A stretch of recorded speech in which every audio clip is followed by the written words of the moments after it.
बर'नि बिफा बिथांनि 65थि जोनोम सान आरो बे जोनोम सानखौ दुलाराय बर' फरायसा आफादा फरायसा सान महरै जोङो फालिबोदों आरो नैबे दतमानि थुलुंगाफुरियाव दिनै बड'फाखौ जोङो दुलाराय बर' फरायसा आफादनि फिरफिला दैखांनाय बिथांनि समाधियाव बिबार बावनाय आरो बिथांनि मुसुखायाव बिबार बावनायनि गेजेरजों जों गोसोखांदों आरो एसे समनि उनाव बड'लेण्ड इउनिभारसिटियाव मोनसे सावरायमेल जों लानाय जादों बिथांनि जिखिनि हाबा मावलांनाय आरो बर' हारियाव बिथांनि जिखिनि हारि गेरेमसा दानायनि थाखाय जिखिनि बाथ्रा बिथाङा होनानै गालांबाय बे गासैबो बाथ्राखौ लानानै दिनैनि बे समाव बड'फानि सानथौ सानस्रिजों बर' हारिया जेरैबायदि जौगानांगौमोन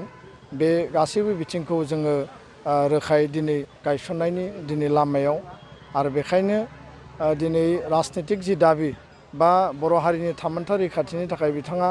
हारिखौ जेरैबायदि जौगाहोनायनि मोनसे डेडिकेसन आरो मोनसे निस्थाबान बिथाङा हाबा मावलांबाय गासै गावनि जिउखौ बिथाङा जेरैबायदि बावसोमबाय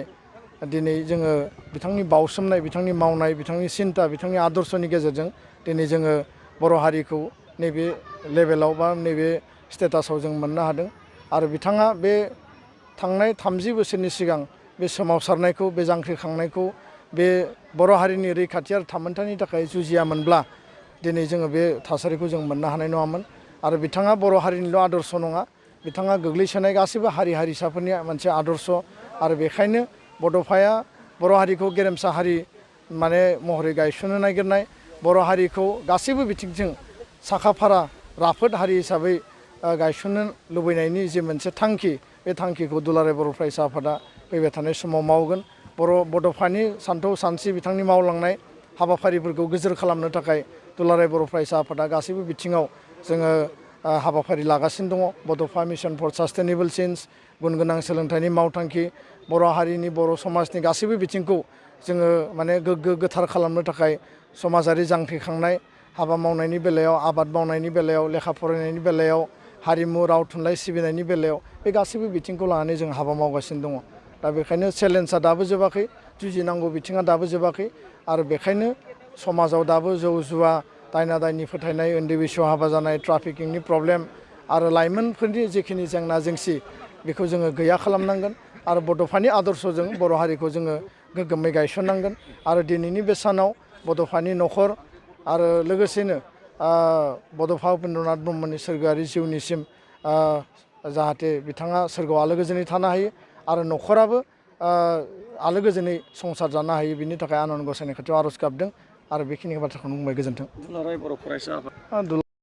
बिधान सभा जे बिसायख'थि आसामनि बे बिसायख'थियाव जोङो थोंजोङै बुंदों जिहेथु जोङो मोनसे गोलाव सम सोमावसारनानै फैबाय सोमावसारनायनि गेजेरजों जों मोनसे सुक्ति मोनबाय बे सुक्तिनि आधा दफाया मावफुंजाबाय आरो आधा दफाया मावफुंजानांगौ दङ सोमावसारनायनि उनाव सुक्ति खालामनायाबो मोनसे राजखान्थियारि इनिसियेटिभमोन सुक्तिखौ मावफुंनायाबो मोनसे राजखान्थियारि पलिटिकेल इनिसियेटिभ दा बेयाव पलिटिकेल उइल पलिटिकेल इनिसियेटिभ आरो पलिटिकेल जि एक्सन बिनि जि गोनांथि बे गोनांथिखौ नायनानै जोंनि एकर्डनि दफाफोरा आखरे आखरे जाहाथे मावफुंजायो 3.1 बाउन्डारि कमिसन एरिया एक्सटेनसननि बाथ्रा जोंहा नोङो स्कुल प्रभिन्सियेलाइजेसननि बाथ्रा आरो माखासे जिफोर बिथिं दङ दिनै बिटिआरनियानो होन बर' कसारि काउन्सिलनि होन कार्बि आंलं रायजो जानाय बर'फोरनि जेंना जेंसियानो होन नैबे एकर्डआव जि दफाफोर दङ बेखौ मावफुंनांगोनब्ला राजखान्थियारि बागै जोङो बाहागो लानांगोन जोंनि लुबैनाय बायदि जों सरकार दानांगोन आरो जोंनि लुबैनाय बायदि जोङो बिजाथि दैथायहरनानै सरकाराव हाबा मावनो होनांगोन दा बेखायनो जोङो जोंनि न'खरावनो जोनोम जानाय बर' हारिनि सानथौ सानस्रि बर' हारिनि राजखान्थियारि दिगखौ गोग्गोम खालामनो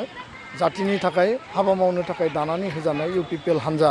बिथांमोना जिहेतु बिजाथि दैखांदों आरो बिथांमोना सोमावसारनायावबो जोंजों बाहागो लादों आरो दिनै सुक्तिनि उनावबो सुक्तिखौ मावफुंनायनि थाखाय प्रमद बर'नि सरकारा दिनै हाबा मावगासिनो दङ बिटिआरआव दा बेखायनो जोङो सिदा बाथ्रा बुंदों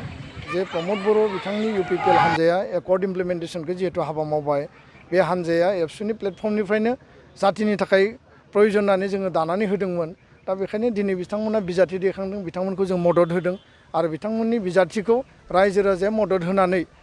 फैबाय थानाय समाव बर' हारिनि मावनो गोनां बिथिंफोरखौ राजखान्थियारि दिगाव पिउरलि पलिटिकेलि जाहाथे एसेम्ब्लियाव बा पार्लियामेन्टआव मावनो हायो बिनि थाखाय बयबो मदद होनानै खामानि मावनांगौ रायजो राजाया समर्थन होनांगौ बे बाथ्राखौ जों बुंदों। गासैजोंबो लोगोसे जौगानायनि लामायाव UPPL सरकारनि दान मोननैयाव मावफुंनाय मावफारिफोर बाक्सा जिल्लानि तामुलपुराव मेडिकेल कलेज आरो हस्पिटाल गायसननायनि मावबिथांखि लानाय जायो। फै जों बयबो खौसेयै बिटिआर हालामाव गोजोन खौसेथि आरो जौगानायनि थाखाय UPPL हानजानो ट्रेक्टरनि सावगारियाव गावबा गावनि बेसेन गोसा भटखौ होनानै देरहासार होबावदिनि।